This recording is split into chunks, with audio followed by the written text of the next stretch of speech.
an effort to negotiate at the same time as the Pac-12 to possibly maybe look out to some of those Pac-12s and team be like, hey, did you not get the deal you wanted? Maybe you come over to us.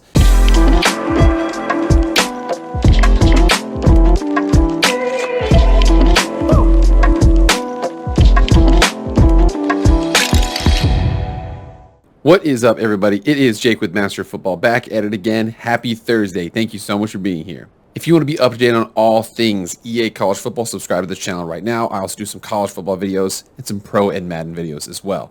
Please subscribe. It is free to you. I'm telling you, the only thing it will cost you is being up to date on all things EA College Football and watch out a lot of college football videos. Please like, share, comment, subscribe, do all that stuff. I really appreciate it. Without further ado, let's get into the video. All right, guys, so here we are, September 1st. Geez, September, oh my gosh, it's so late in the year. Okay, I hate it when people do that. But anyways, September 1st, 2022, we got football. It's the start of week 1. Let's go. We had week 0 last week. Now it's week 1. Okay, we got some games coming up. I'm looking forward to some backyard brawl, even some Penn State versus Purdue. I want to check that game out. However, speaking of the Big Ten, there was a report that came out recently that we needed to talk about.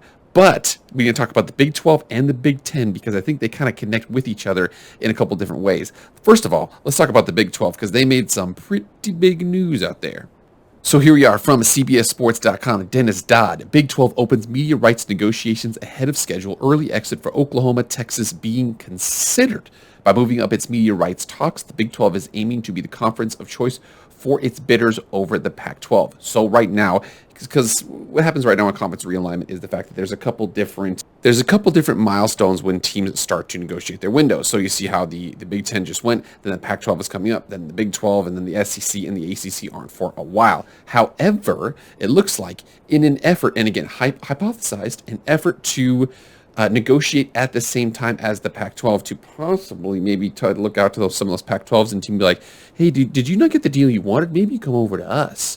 So that is happening right now where the Big 12 was originally going to be after the Pac-12. They're moving that window up right now. Let's check this out. One of the few advantages of the crippled Pac-12 had in realignment is that it was the next in line among the major conferences to have its media rights contract renewed.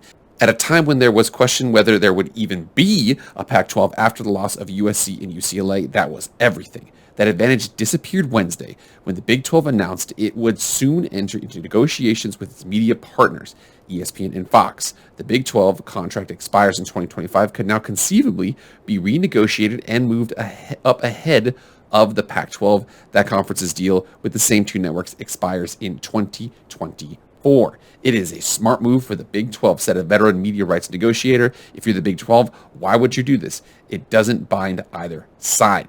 A lot of people talking about Brett Yormark. He was saying, I'm going to be aggressive. And of course, all the Big 12 fans were sitting there thinking, oh yeah, what does that mean? Are you even going to be aggressive? Are you going to even do anything? Are you going to have another alliance or some crap like that? Nope, he's doing this. What he's trying to do here, and again, there's multiple different things he's trying to do here. One possible reason is that he's moving it up to potentially to kind of take away the Pac-12's advantage of having, again, deal in hand beats hypothetical deal in the future. So deal in hand from the Pac-12, they could go to Big 12 teams and be like, here's our deal in hand. Whereas the Big 12 teams like, we're going to negotiate in a couple years and we'll see what you guys get. That all could be going away. What it does is create a possibility for the Big 12 to leapfrog the Pac-12 in those talks. ESPN and Fox are expected to meet face-to-face with the Big 12 in the next week or two, sources tell CBS Sports. Meetings are imminent, said a person familiar with the quickly evolving process. The Big 12 cannot engage bidders other than ESPN and Fox until early 2024. Emphasizing the urgency of the proceedings, active conversations are ongoing as the Big 12 considers allowing Oklahoma and Texas to leave the conference early from the SEC, CBS Sports has learned. The two schools are bound to the Big 12 via their media rights deals for 3 more seasons. It's definitely a piece of the puzzle. This OU-Texas separation, said a source familiar with the discussions. Those conversations are definitely happening and are making accessible progress.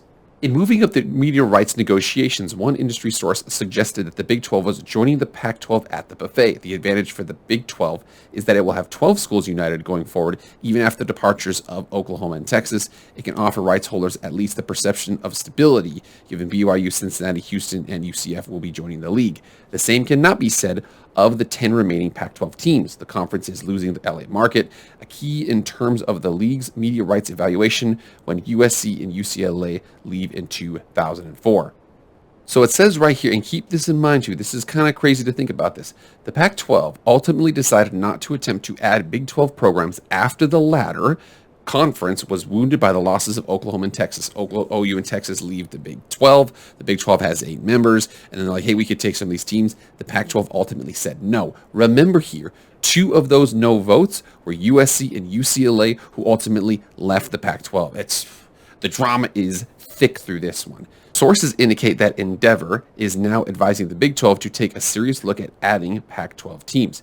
Given ESPN lost out on bidding for the Big 10 rights, industry sources have indicated it can be somewhat of a kingmaker in deciding the future of the Big 12 and the Pac-12. That's what's going on right now. The Pac-12, Big 12, Big 12 is moving up the negotiations, trying to have it head-to-head with the Pac-12. A lot of people, Dennis Dodd included, thinks that they're going to try and take some teams from each other. And again, we're going back to the same situation. I've made multiple videos about this. Pac-12 versus Big 12. Where would you want to be? Which one's more secure? And everything like that. Again, what I think is happening here is I think that, ultimately the more valuable programs are still Oregon and Washington in the Pac-12. With them being there, the Pac-12 has a leg up in terms of a conference strength. Now, I do think that teams 3 to the bottom of the conference, I do believe that the Big 12 has a more stability in that respect there. But remember, the top 2, the reason why the Big 10 is putting so much pressure on the Pac-12 is because Oregon and Washington actually do add some value to them. But think about this. A lot of people are saying Oregon, Washington, Oregon, Washington, Oregon, Washington. Oh, there's rumor here, there's rumor there. Ohio State said they don't want it. There was this one leak from their president, Ohio State's president, and she was saying that 17 of 18 members are AAU members. And everybody's like, 17 of 18? You guys, that math doesn't work out so well. Look at this. Here, this is a link saying that she said 17 of 18 schools will be AAU. Don't bite on that SI story saying that Ohio State is against further expansion. This is directly from the president of Ohio State, the person making the final decision on OSU expansion vote. She says that they're at 15 of 16, and then they'll be at 17 of 18. Let's do the math on that real quick. So of the Big 10 Academic Alliance, and if you count this up right here, this is 14 schools. So 1, 2, 3, 4, 5, 6, 7, 8, 9, 10, 11, 12, 13, 14. So 14, and then they're going to be 15, 16, and then 17 and 18, right? So there's 2 more they're going to add, right?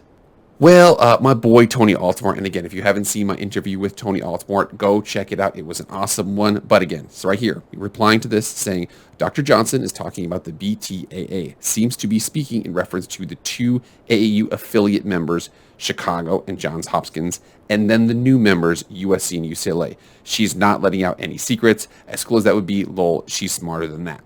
So again, that's the rumor out there. The rumor she was talking about it. But it looks like, and again, it might have been a slip of the tongue or something like that. But I don't think that there's 2 eminent members that are being added in here that she didn't talk about. So do you want to get my gut feeling about this whole situation? Here's my gut feeling about this whole situation. From the reports that we have and the information that we know about, the Pac-12 has 10 schools. The Big 12 has 12 schools. I think that the Pac-12 is going to add 2 more. Where they add them from, I don't know. There's plenty of videos about that out there. San Diego State is an obvious one to go after. SMU is another consideration. Boise State, Fresno State, probably that tier 2. UNLV, if you just want to be out west or something like that. But those are the considerations you would have out there. The Big 12 wants, what the Big 12 really wants is they want 4 schools, Oregon, Washington, Stanford, and Cal, to go to the Big 10, and then they take the 4 corners, and then Oregon State and Washington State do something with the remainder of the Pac-12's A5 status. But it looks to me right now that the Pac-12 is going to add some schools. Again, Oregon and Washington are pretty high up there. I do think that they are going to negotiate some sort of unequal revenue distribution or something like that. I know that that's not very popular. The Big 12 hated that. Ask anybody who had to deal with Texas.